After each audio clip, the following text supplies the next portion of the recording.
Hello friends, welcome back to the channel. My name is Marcy, and if you're new in this channel, make sure you subscribe or like, and yeah, if you're not new, also do the same if you haven't done it. So today I want to talk about something that's really close to home for so many of us living and working in Geneva.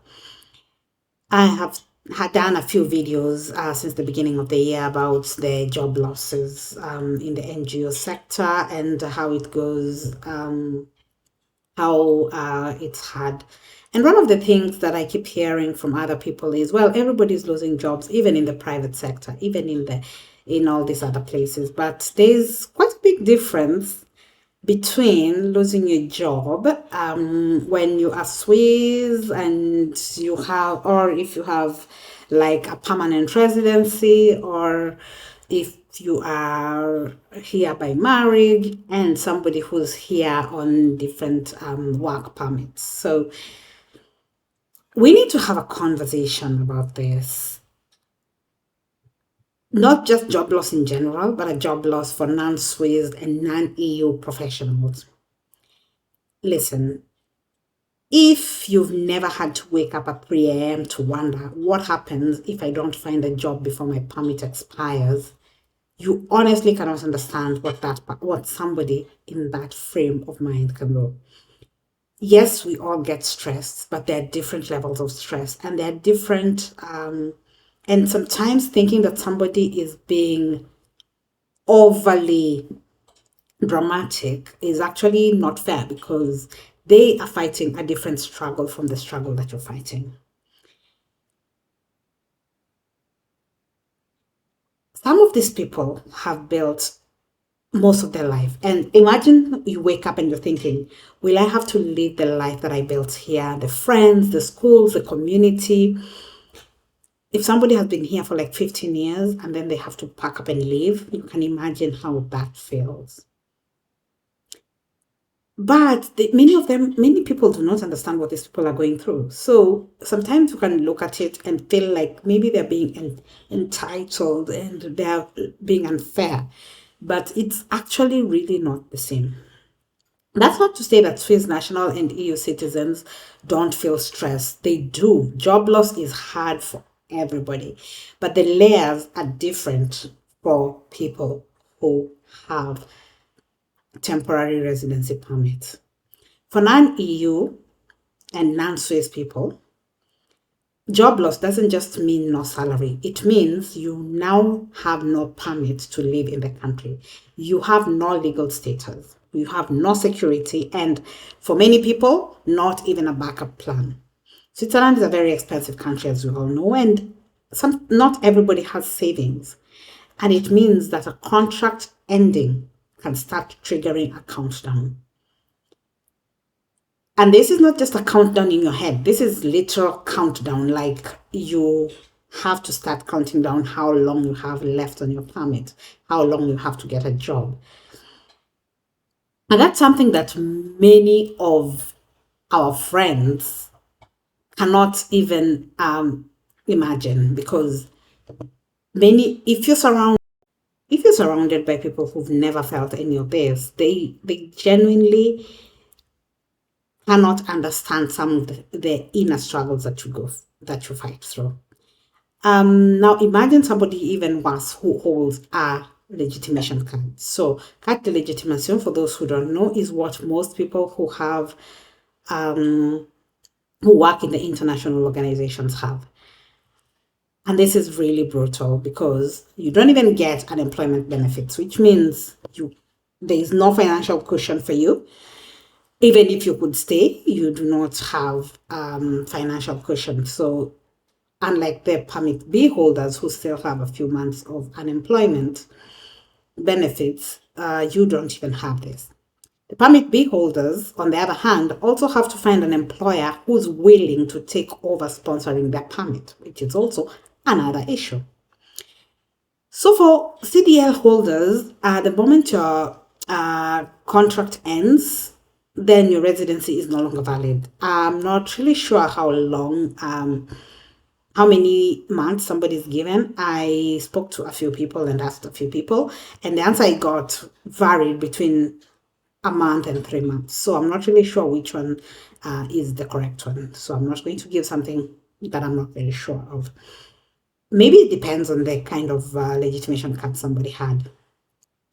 But anyway, it's not just for individuals, but then they have families, and many of these kids are in international schools, not by choice. Sometimes it's by necessity. If you come to Switzerland and your children are already, let's say your children are English speaking, they're already maybe 7, 8, 9, 10 years old, and maybe you came with a 1 year contract, you are not sure if it was going to be renewed or not.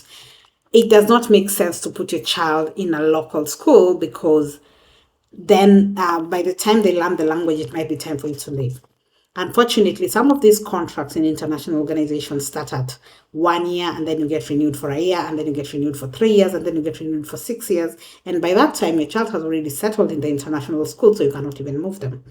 So now when it's time to get another job, you have to take into consideration a job that will actually also have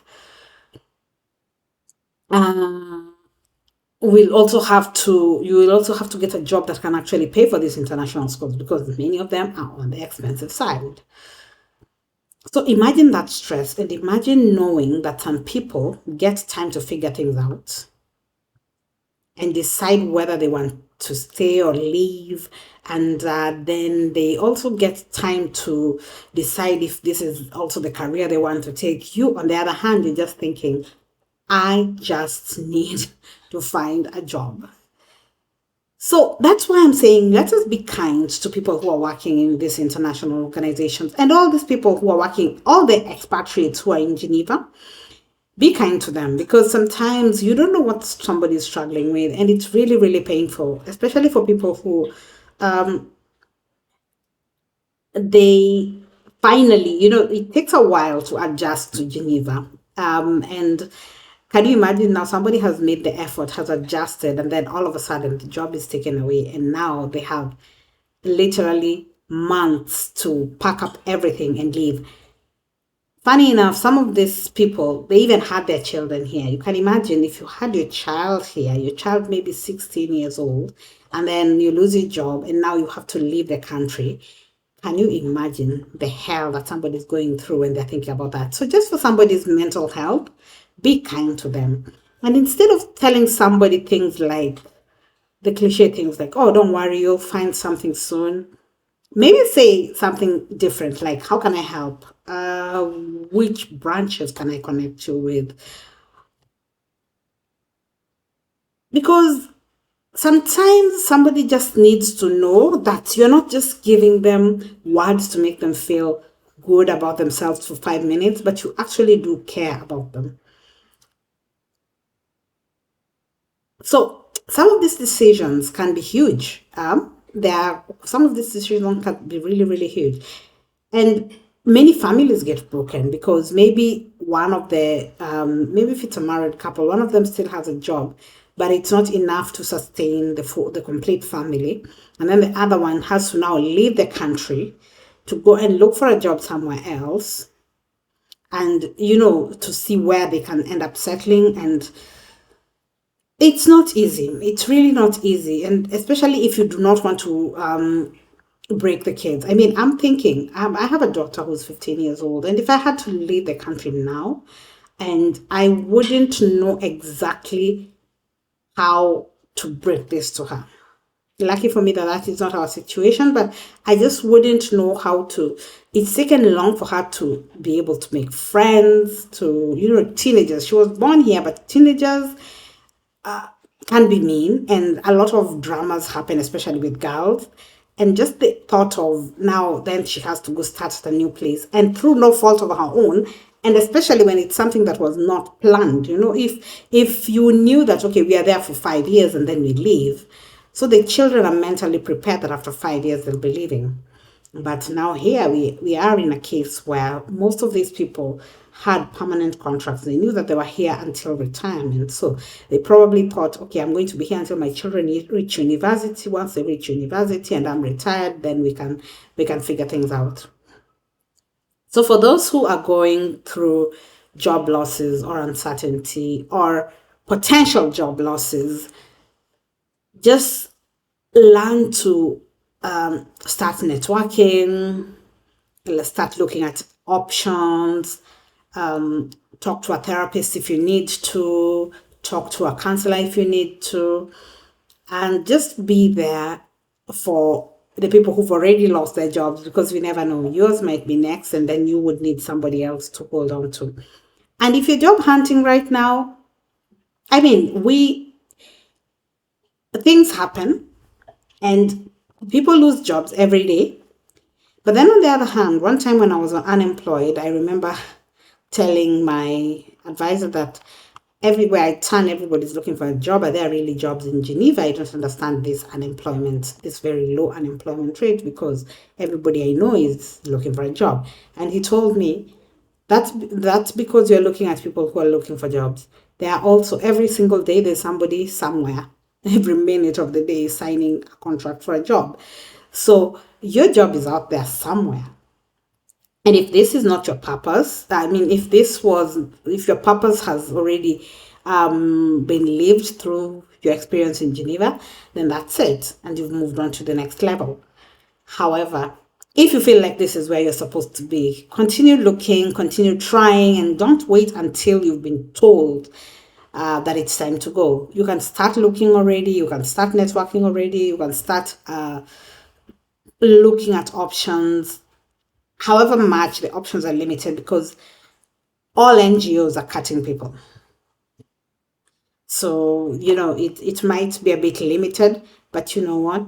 I'm an optimistic person and I think things work out. So if you're staying up late at night thinking about permits and schools and the next step, and I totally understand you. And I wish that all the other people who are Swiss or EU living in Geneva, and you have friends who you might not be understanding why they're very stressed, and maybe they don't tell you why they're very stressed, there is an extra level of stress that is coming to those people. And maybe they might need a little bit more TLC than usual, but just be there for them. Remember this video and you can share it with them and just let them know that somebody out there understands their stress, and somebody out there made you think about how stressed they are. So don't forget to like, share, and comment, and see you in the next video. Bye-bye.